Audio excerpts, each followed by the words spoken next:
Are you thinking your day job needs a little bit of an upgrade into your dream job? I think we all deserve a promotion. And today's episode is all about shifting this reality you have going on of your day job and shifting it to the reality of your dream job. I cannot wait to share the messages I received today. So this podcast episode actually makes me think about how I got into this work in the first place. And it actually started off with this concept of work and jobs and what I'm supposed to do with my life and purpose. And those were the questions. I truly was this young child that knew that I was supposed to do something with my life, but had no idea what that was. And as a kid, I kind of just always saw it as a job, and I was very much a black sheep in my family because my father is a physician, my mother was a science professor and TA, and later a science teacher, and then my older brother, since being very young, knew that he was going to be a doctor, and my younger brother just kind of assumed he was also going to be a doctor. They were both really good students, much more studious than I was, and it just seemed like everybody else had a track but me. So in addition to kind of having this feeling that there was like something I was meant to do, I also had this contrast of seeing these other people who seemed like they had it all figured out. And of course, it was hard growing up in this family because unintentionally the message I was getting was that science or like math or these things that were more logical were more important, and that like that is what we needed to do. And I'm a child of two immigrants, so like that's what my parents needed to do, so also like that was passed on to us. And you want to hear something funny? Like I grew up thinking this my whole life, and as I got older I realized like what a lie that programming was, because first of all, my father, when he graduated high school, he first went to a community college for like a year or so. I don't know how long he was there. And then he enrolled in NYU because my parents, after Cuba, were living in Newark, in that area, right, where all the Cubans are. And then my dad went to college at NYU, and he was enrolled as a film student, and he wanted to be a film major. And my mom tells this really funny story that freshman year, she kind of like let him be. She was at a school in New Jersey, Kane University. I don't know if anybody has heard of that one. It was Kane College at the time. And my mom says that she's like, yeah, I just like let your dad like pretend he was going to be a film major. She's like, but I always knew that I was going to convince him to be a doctor.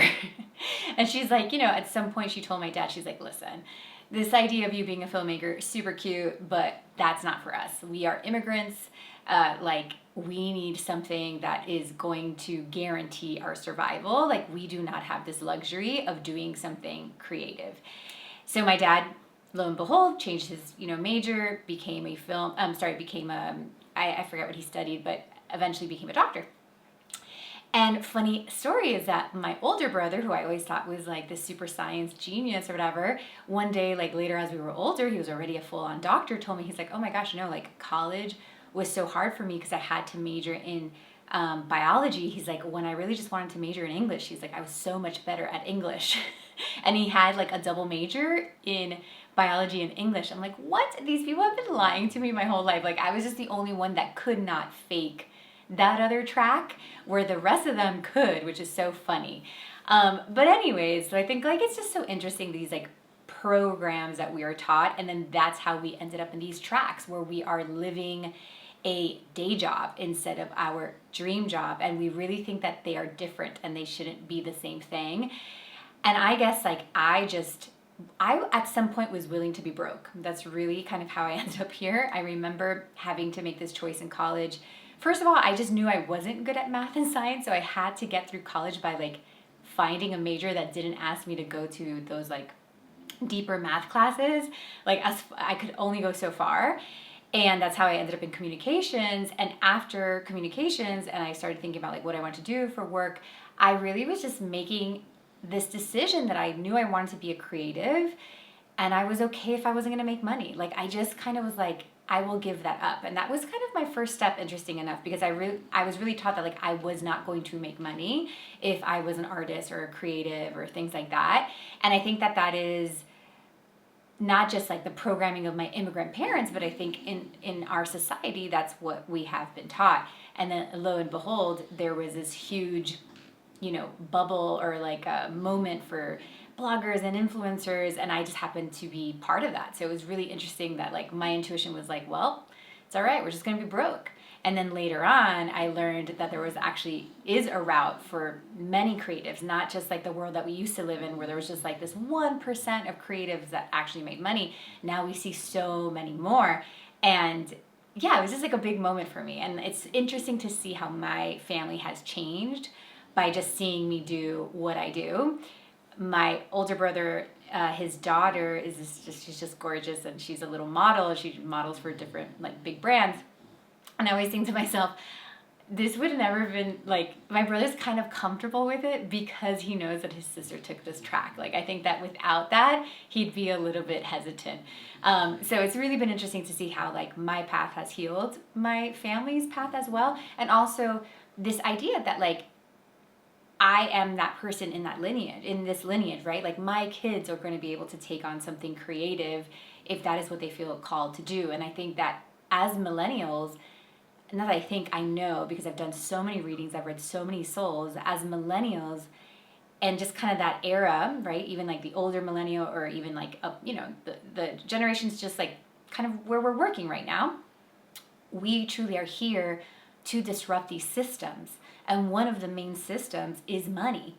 So of course we're thinking about work in a way that no generation has thought of before, and that we are pushing the envelope to be like, can I make money doing something I love? Like, is there another way? Or like this 9 to 5 thing where I come home at 7, I only see my kids for 45 minutes before they go to sleep. Like, I'm not sure this works for me. And that is truly our role in the lineage. So every soul has multiple purposes, but then we also have these like collective purposes that have to do with our lineage. So anybody here that's listening to this episode, I would put down a lot of money and bet that part of your purpose is this lineage breaking. And we're doing it together, but we're also doing it in our own families. And of course we're looking at money because we are looking at the system of how we have believed as a collective of how money comes in, which honestly feels a little bit like enslavement. Like anytime I think about the ways we've been receiving money over the last few generations, I'm like, wow, we're like freaking slaves. And a lot of what we're doing is breaking free from that. And that's why I felt so passionate about making this episode. I'm very passionate about this topic. Like if there's anything that I feel like I'm very good at and like very passionate about is this. It's like making money in a way that you love to make money. So when this message was coming through, I was so excited. I was like, thank you, God. I'm so excited to do an episode on this. So I have 7 messages that we're going to go through. I truly hope that they support you, that they speak directly to your soul, and also give you that encouragement and that hope that you may need in this moment. I also want to mention that some of us might be at a current job or maybe running a business that you're like, well, like I'm okay with this job, I'm okay with this business, but I would encourage you to maybe ask yourself, like, can you promote what you're currently doing? Like, can you promote yourself? Like, so as a business owner, let's say like I'm in business and I do several readings, but let's say that doesn't truly fulfill me, that my dream job would be making money doing XYZ. I think these messages are also for people like that maybe need a promotion in the current situation that they're in, that they can make what they have even better. And I don't think it's just for people that are completely unhappy with their 9 to 5. I think we can go beyond that. All right, let's get into today's messages. Message number 1. I just want to confirm that this is soul purpose stuff. Like, I really want you to know that if you found this, like, this feels very destined. This conversation, you being here, this idea that maybe there's a better way for you to make money. Maybe you've already been thinking that. Maybe you have an idea for what you wish it would be. The message I got first was like, this is part of your purpose. And I know that sometimes we think that like we want something because wouldn't it be cool to have that? But it's almost like we feel a little bratty. Like, who am I, right, to make money doing this when my dad worked 12-hour shifts at the hospital to provide for his family? Like, what a brat am I or who do I think I am to have like a greater dream than that and make more money than my father, who went to school for 9 years to be the doctor that he is, right? So I think there's a little bit of that sometimes. Like, you're thinking that it's just like a little girl childish dream. and desire. But this message is here to tell you that it is actually destiny stuff. Like, this is completely connected to your purpose. It's completely connected to why you're here. And I don't mean that you are here to run a certain business. It's just that often the business or the job or like the career is this portal or this container for the transformation that your soul is looking for. So I might say, you know what? I really want to have an ice cream shop, let's say. How silly is that, right? Like, oh, that's your purpose? Like, your soul came to open an ice cream shop? Ice cream's not even good for you, let's say. But that is not the purpose. The purpose is not the actual ice cream shop or selling the ice cream or giving ice cream to children. The purpose is what that commitment to that ice cream shop is going to bring up in you. You are going to transform in order to be successful at that company, and you are going to transform your lineage by saying goodbye to a corporate job and doing what you love. Like, that is life-changing, lineage-changing stuff. And that is why your soul came here, right? Like, it may not be the ice cream shop. I was reading somebody recently who like had this feeling that she had something else to do, that she didn't love her job. She knew she was meant to do something else. And the struggle she was having was that she felt like the job she should come up with, like the new business or new career, should be like saving baby elephants, or something.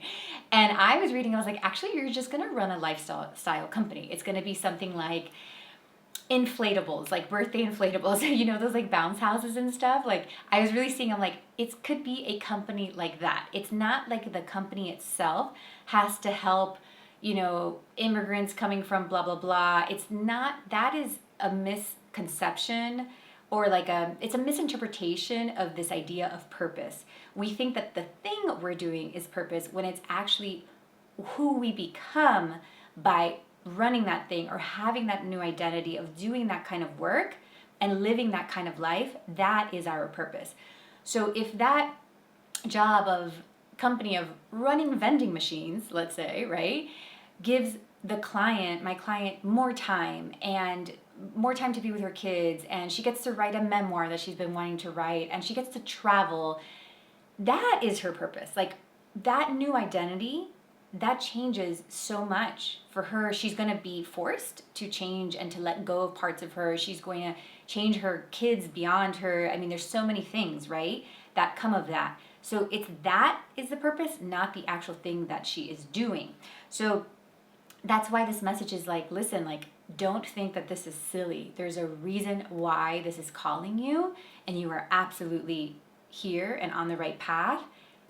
Of course, my hope is that you go forward and keep going, but I just want to confirm this feeling. Message number 2, in order to move into this dream job scenario where you're really living a life feeling in alignment with the way you make money and work, you have to release the way you see discomfort. It's like we're prioritizing feeling comfortable over prioritizing what is calling us, what's a must, what is pulling us, like what is waking us up in the middle of the night, because we fear being uncomfortable.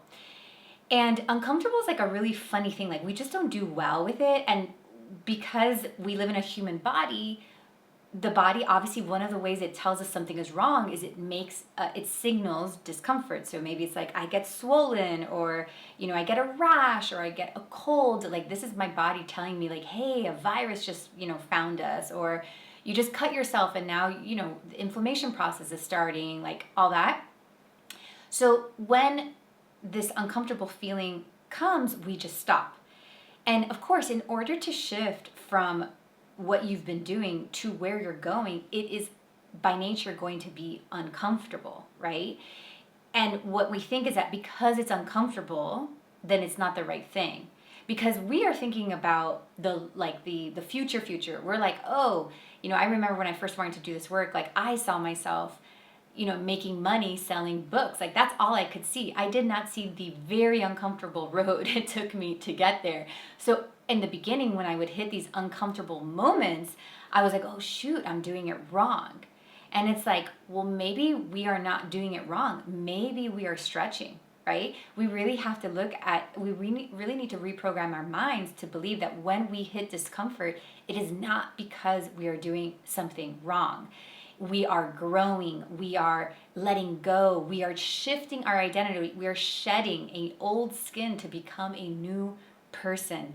There is nothing wrong with discomfort. It's actually part of the plan. And yeah, you get uncomfortable until you find a comfortable spot. So it's kind of like saying, my kid is going to start to go through puberty and he's going to change, his body's going to change, like all sorts of things that he's going to feel uncomfortable. I mean, I remember as a girl, like all my friends, I'm still waiting for my breasts to come in, but like I had a lot of friends that their breasts did come in during junior high. My kids are always like, my boys, like now that they're like noticing about breasts, they'll be like, they've asked me before, I'm like, I'm still waiting for mine to come in. Like mine are going to come in soon. But anyways, I remember my friends like wearing sports bras and feeling so uncomfortable. And like, God, it was horrible to be seen that way, like to be in this in-between place. Like we all just want to be the butterfly. We hate being seen when we're in that middle cocoon place. And because of that, we stop and we don't move forward and make these changes.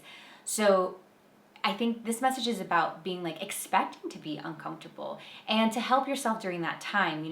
My older brother's an anesthesiologist, and I remember when I was pregnant with my first, I was like, okay, tell me all the things about epidurals and, anesthesia when it comes to delivery. Like I want to know. I knew I was going to deliver in a hospital. I grew up in a hospital because my father is a neonatologist. And my brother told me this like really interesting thing. He's like, listen, Nikki, like you can totally do it without it.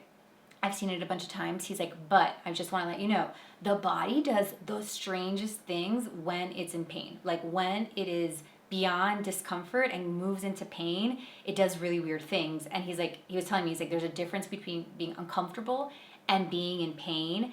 And if you find that you're like hitting that threshold, it is important. Like it would be, he's like, I would advise you to consider anesthesia because the body will react really poorly to pain.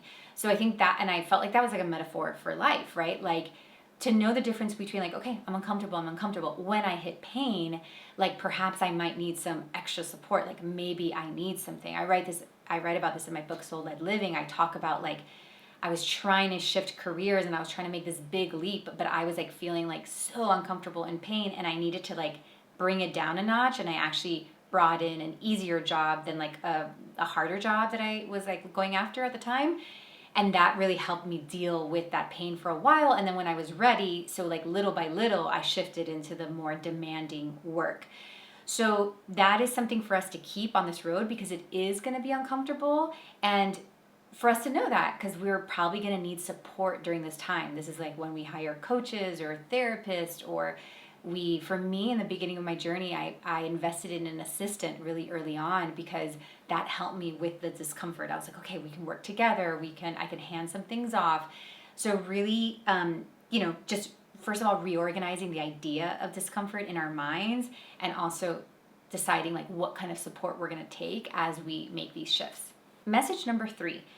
Day job to dream job is all about a money mindset shift. It is going to be very hard to make this shift if you are not working on your money mindset. So I'm almost seeing like the money mindset has to be worked first and then you will see yourself take action. So a lot of people will be like, oh, I know I want to do XYZ for career or whatever. I want to open this business, but I can't seem to get myself to take the steps. And I'm like, yeah, because your mind doesn't align with the success that you want. So your mind needs new ways of thinking so that it can then be like, oh, of course, as I take these steps, I am going to be successful.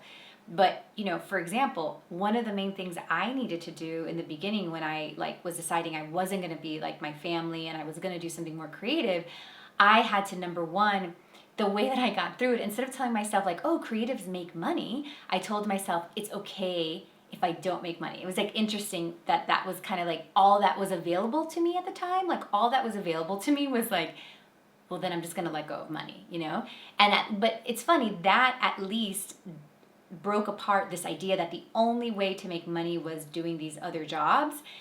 And that was like my workaround. It was my rebellious like workaround, that belief. And I was like, okay, I'm not going to say that that's not true. But that's not what's gonna hold me back. And it allowed me to take steps. Of course, I was so young, I didn't know like that you can upgrade your thoughts. These days I would upgrade my thoughts, and actually that move to California. So after college, I moved to LA to work in the film industry, and I was like, well, I'm just gonna be broke, you know? And what was interesting is that when I got to LA, I met all these rich creatives, like just left and right. I was like, wait. You sold a script for like $2 million and now you're working on your next one? Like, what in the world? Like, I kept meeting people like this, and I was surrounded by people like this. And I was surrounded by a lot of people who like believed they can make money being creative. And that was how I changed my mindset. Like, that was the beginning. It was like by being around those people. But in the beginning, I didn't have access to that. So I had to work around it by being rebellious. But the only reason we can take action is when our mind is aligned. So you are probably like, oh gosh, I can't take any action. Of course, because every action you're taking, your mind is like, this is not going to work. This is not going to work. This is not going to work. So we need to introduce new money mindset to this. And obviously, like, it depends. Like, if you're thinking, I want to do something creative, then you might surround yourself or look at a lot of creatives who are making money and talk to them, get into the nitty gritty, like ask them these like intimate questions so that you can really believe you can make money doing that. You may also have to, let's say you're more like, no, I just want to have like a small business that makes good money and gives me a better schedule, right? Then finding small business owners, like finding people that talk about those topics and really starting to see like, how are they thinking? And then of course, like doing the mindset work, being like, okay, these are my new beliefs. Like, these are things that I'm not going to let myself believe anymore. Like, these are things I'm letting go, and really changing the way you think about this, and doing that first before you put pressure on yourself to actually take new steps. Sometimes even like you may not know what the dream job is because these thoughts are keeping you from the dream job, right? Like, if I have been taught that security is the most important thing, and the only way to make money is by being a doctor, attorney, accountant, whatever, like whatever my parents taught me, I'm not going to let myself come up with a new idea. It's kind of like saying, like, I'm not going to let myself to think I can have a lover. I'm committed to my husband. Like, I'm committed to this marriage. Like, no way. I'm not going to go anywhere that a lover can like maybe come my way. But if I start to like tell myself, like, you know what? If you're not happy in your marriage, you don't have to be there. Like, this isn't the only way. Like, you don't have to stay in this marriage. Guess what's going to happen a few months later? I'm going to find myself in places where a lover may show up. So, like, if you're thinking, like, I don't even know what it is, I would also tell you this is the first step. It's the money mindset. And speaking of money mindset, I'm very passionate about this topic as well. So I made a whole video about money mindset in my Clarity app. It's under the intuitive business section. And it's very similar to this episode. It's like messages, but about money mindset. So I can't wait for you to check it out. Link in our description for how to get into the Clarity app. Message number 4. I was really getting that your dream job is connected to community. So I feel like whether, again, it's a creative job, whether it's a business, whether it's a new career, it feels like a lot of it starts with the community. And I think that is actually like how money actually comes in. So my sense is like, think community first. Let's say you're coming up with a product, or maybe you're coming up with a business, or even let's say a book or something. I would really fall in love with a community first. So when I first started my work, right, I was in love with people that, you know, were dreamers and like wanted to live a bigger life. Like, I was obsessed with those people. I loved them. I did like in-person events so that I could meet them in person, and they have forever been my muse, right? Like, so many of you guys, if I know you or if I've seen you comment, you are my muses. Like, I'm in love with you guys, and that's how I make all the content and everything that I do. And then of course, lo and behold, that's what makes me successful as well, because I'm in love with a community. So that's what I was getting here. So I was actually getting a lot of also like seeing people falling in love with their local community.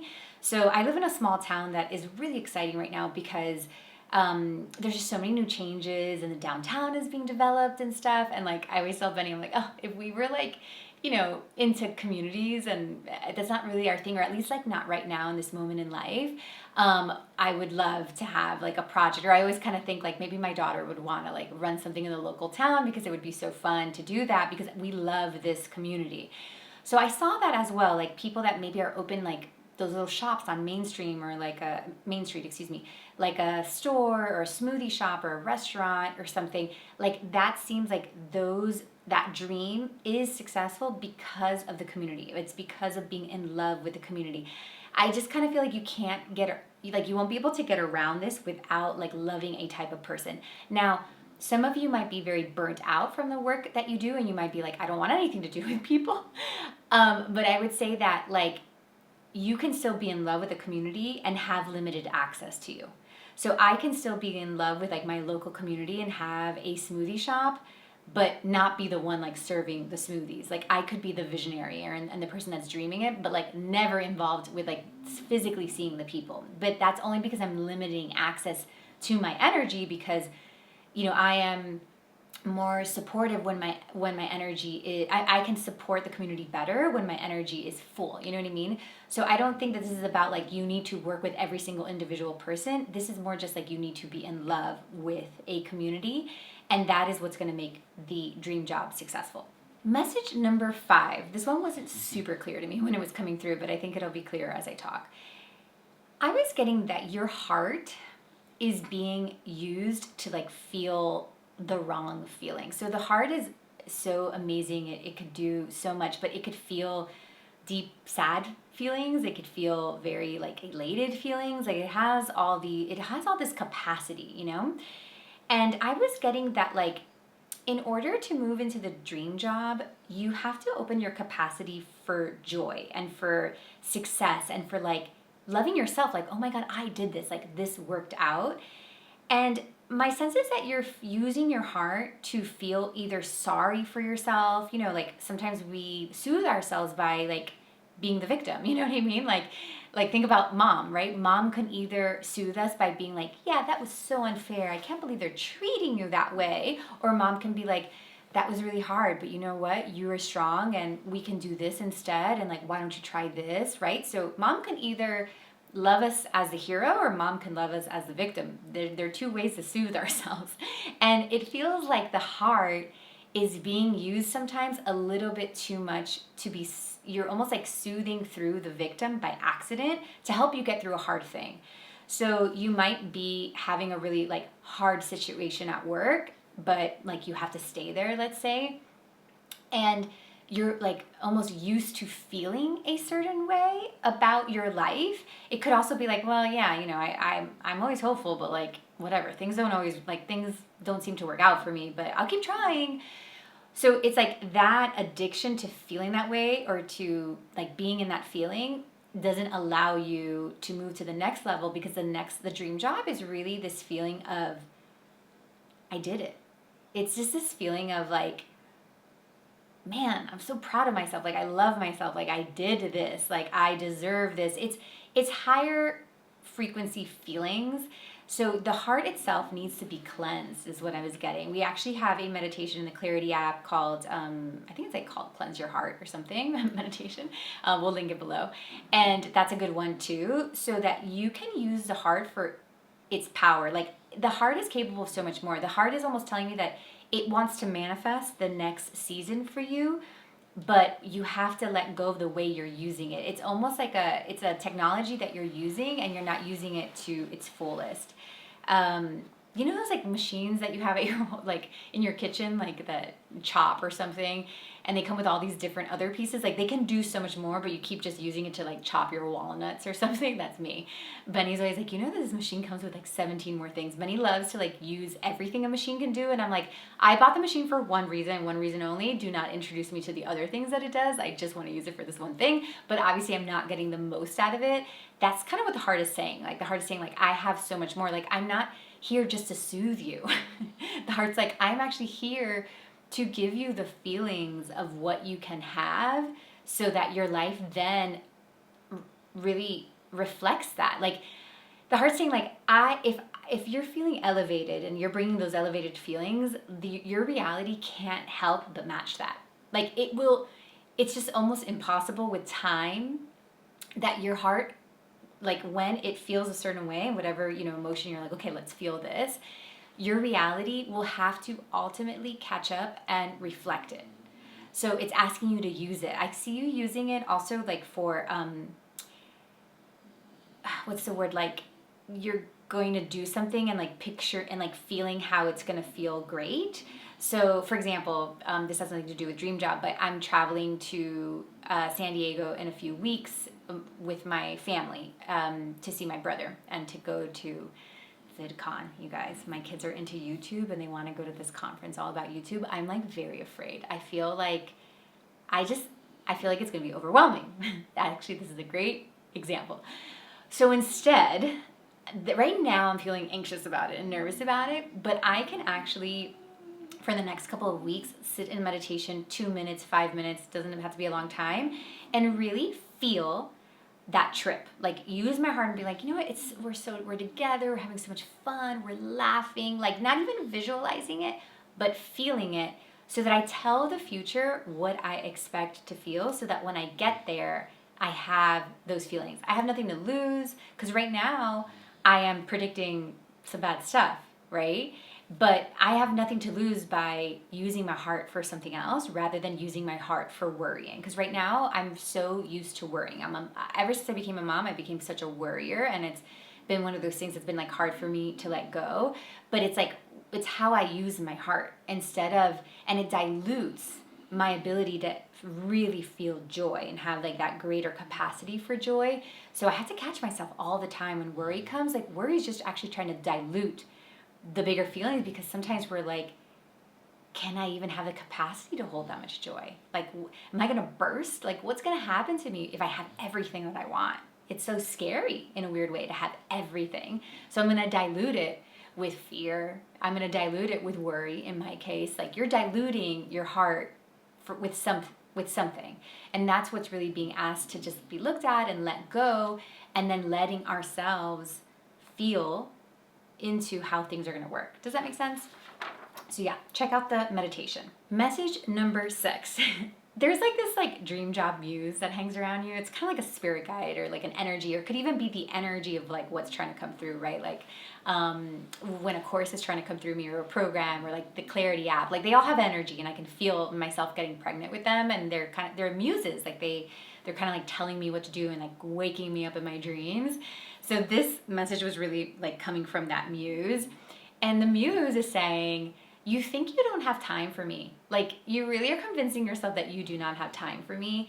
And she's just kind of challenging us. Like, is that really true? You know, it's really like, have any of you already had kids? And then do you ever think about like all the time you had on your hands before you had kids? And you were like, what in the world? And somehow you made space for this child. Like you pushed everything else aside to be the parent to this child, and somehow you made it work, right? So that's the way we need to look at this muse, this dream job that's coming through, whatever it requires from us. Maybe some of us, it's going to maybe require certifications, like new learning, like maybe we're going back to school. Some of us might be side hustling, like a totally new, company that I'm starting. For some of us, it might be a creative project, writing a book. I remember having to write Soul-Led Living with a business that was very busy. Like I had clients, I was teaching, like I wasn't making money off of books. So I was side hustling in many ways. And I had to find those hours, and I did. And, and it took from something like I would write mainly like very early Saturdays. So it would take a little bit of my sleep, and it would take a little bit of the time from my kids. But my kids actually wanted like a few hours of computer during that time. And it was the winter when I wrote. So it was like perfect. Like it was planned out, like it was very much communicated, like, hey, mom is going to write every Saturday morning, but let's think about like what you want to do on Saturday mornings, so that like we are, nobody's feeling like ignored or anything like that. And that's what this muse is talking about. She's like, you do have time, or you can make time, or how can you arrange time? Like, and yes, this is going to require moving things around so that you can make space. My last group of Made for More, so I have this program Made for More that is, very much getting people ready to step into that dream job, or whatever it is calling them, whether it's a creative project or a business. And I did it on Saturday mornings on purpose. Like, not that I wanted to work on Saturday mornings or teach Saturday mornings, but I knew that this client was already like jam-packed. in their day, and I didn't want to I didn't want the class to come in the middle of like a Tuesday in the middle of their work week. I wanted it to come on a Saturday morning. Like, even if that meant like their kids were crawling all over them in the class or whatever it was, but I wanted them to get used to it. And when we ended the class, I was like, listen, you somehow for the last 6 weeks made time for this class. So now keep using this time. Like, let this be the time that you write your book or your blog or you make those videos or whatever it is, because you've already expanded and made time for this. So now how can you keep on? And I love that. And I think that it takes a little bit of work, but you're really being asked to make space. So even if you don't know what you're going to do with that space, but starting to assign space to the vision of this dream job. And lastly, my friends, this is a little bit of a harsh one, but I'm just the messenger. I was really receiving that no one is going to come and save us, and that this feeling is not going away. I am so sorry to share that with you, but this calling, this feeling, if you have listened to the episode all the way to number 7, like, whatever is calling you is not going to go away, and it's not going to be fixed by something else. I see you almost rearranging things and thinking like, well, maybe if I fix my house, maybe if I move, maybe if I ask my employers to give me Fridays off. Like, it almost seems like you're manipulating and moving things around in order to feel more at ease. But this is not about fixing what you already have. This is about birthing what is trying to come through.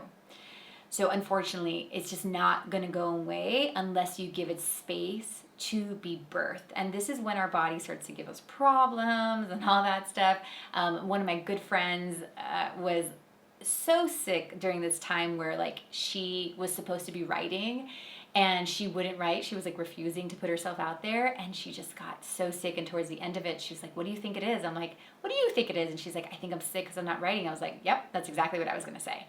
So the body will start to cause problems. There's something that is trying to be birthed through you. It doesn't mean you need to birth it all tomorrow and that you're going to change your life overnight. None of that. It's just giving it space. And, you know, when it comes to these projects or these kind of like new lives that are trying to be birthed through us, the gestation period can be very long. It's not like it's going to be 9 months, right? Like, this could be a 2-month project, you know, a 2-year project. So you don't need to freak out that it's going to change your life overnight, but like little by little making space for it and committing to it. One of my favorite words when it comes to my creative projects or the things that call me, at some point I decide to be devoted to them, right? So this podcast was an act of devotion.